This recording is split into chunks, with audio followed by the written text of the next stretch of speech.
Hi guys, I'm GarritosDorritos, and today is the 5th episode of Tactical Trials, where I try out your custom tactics, give you my thoughts, and let you know what I would change. Let's get into it.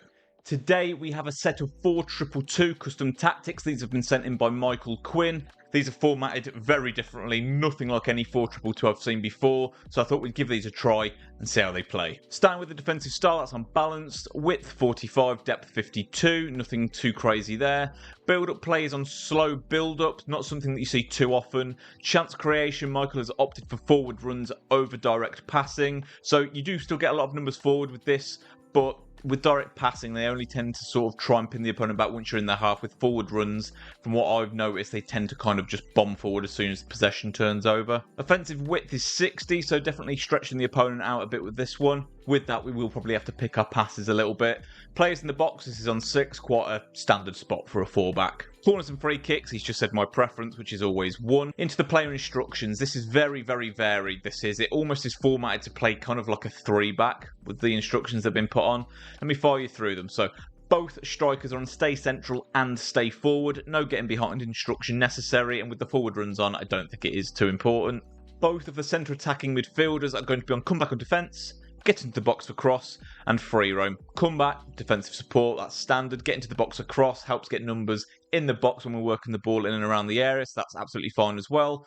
Free roam is the anomaly there. You don't see it too often, and every tactic I've tried with this I don't like, so it'll be interesting to see how it works on the 2 wide men. I've not tried it on wide men before. It's normally been in more the central areas, which we had in a previous video with the 4-1-4-1. This is where it starts to get a little bit more varied now. So your left defensive midfielder is completely balanced, and then your right defensive midfielder, Michael's put it on drop between defenders and cover centre. So cover centre and dropping in between defenders, to me that means they're going to sit in a 3-back along with these overlapping wing backs, which will both be on join the attack and overlap. So when I see this formation in my head, you're essentially going to have a back 3. You're going to have your wing backs operating like overlapping wide men, but then you've still got your 2 cams, your 2 strikers, so it's almost going to play like a 3-1-4-2, maybe, depending on what the cams do position-wise. With that free roam, I really don't know what to expect from them. As for the centre-backs, though, they're just on the default, which is stay back while attacking, and the goalkeeper, once again, Michael's just put my preference, so I've just left this unbalanced. This is the team we're going to be using. I just got absolutely done dirty in the icon pack, which is why Prime Muller's there, but I thought we'd give them a go for this video. I will switch Lewandowski back in, though, if he is terrible. But this is the team we're using. Let's get into some games, see how it plays, see if there's anything we want to change. Let's get into it. Okay, 4-2-2 activated, although I think it's really not going to be formatted like a 4-2-2 whatsoever in game. But let's see how it plays. See what we can work here. Good, powerful run there from our wing back. He's committing to it. Let's just try and dink it over to Muller. Oof, not a bad try.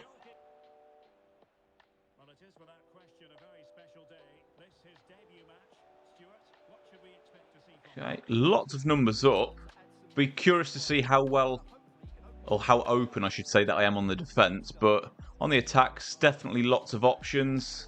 Seems to be lots of people we can pick out. Here's Muller. That's his debut goal for us.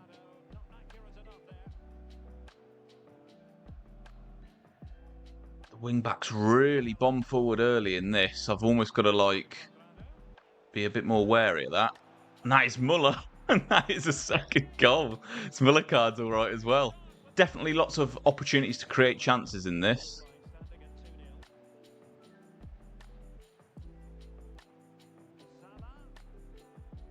He's not picked that up.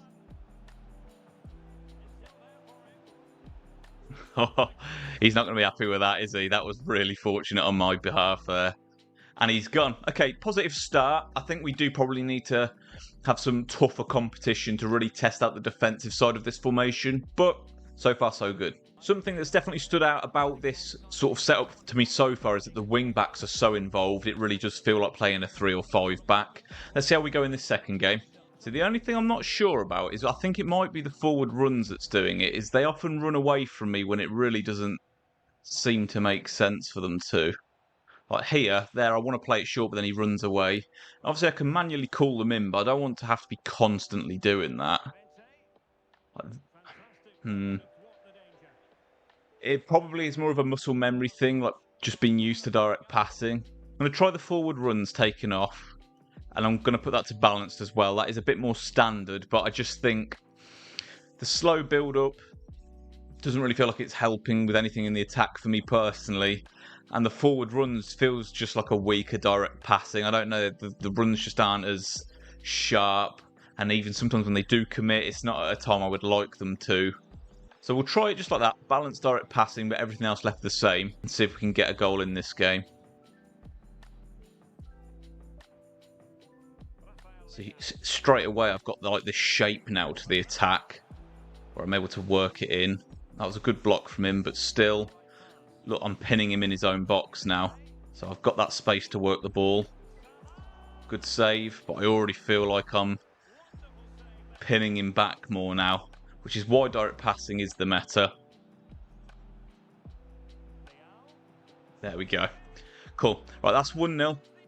I do really like the defensive shape, though. It doesn't feel anywhere near as open as I thought it might, looking at the instructions. I think the balanced direct passing, even though it's kind of the thing you see over and over again, there is a reason for that. And the way you pin somebody back and you have that space to work the ball is really strong. It's really strong. With the forward runs, it felt like they were making similar runs, but in a way that they're kind of just running into an offside position opposed to running into the space that you've created by pinning them back. So that is just kind of the OP mechanic of direct passing, but already it does feel a lot stronger. However, instructional wise, I don't think I want to change anything at the moment. It feels really, really good. I like the amount of options I have going forward, and yet I like how decent of a shape it actually still holds on the defence as well. It feels like I'm playing a much higher depth than, what was it on, like 52? Look at this, it's just like such a good manual press. Like every pass he's making, I'm just blocking him off. It's really nice. We'll move. Look at that.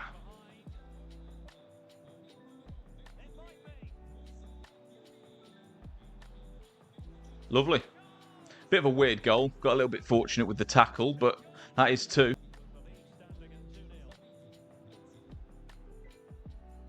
Feel so comfortable on the defence in this, though.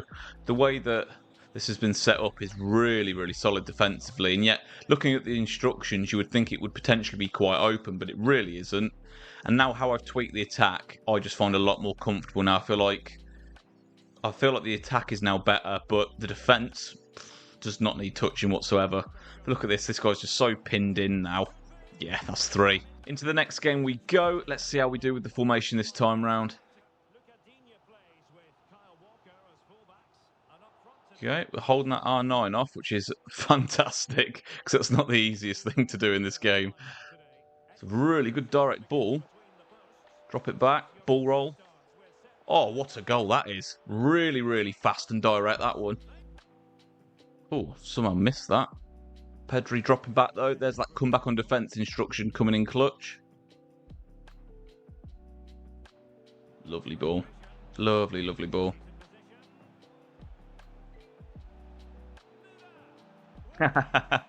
Muller's showing his shine in this game, isn't he? Lovely.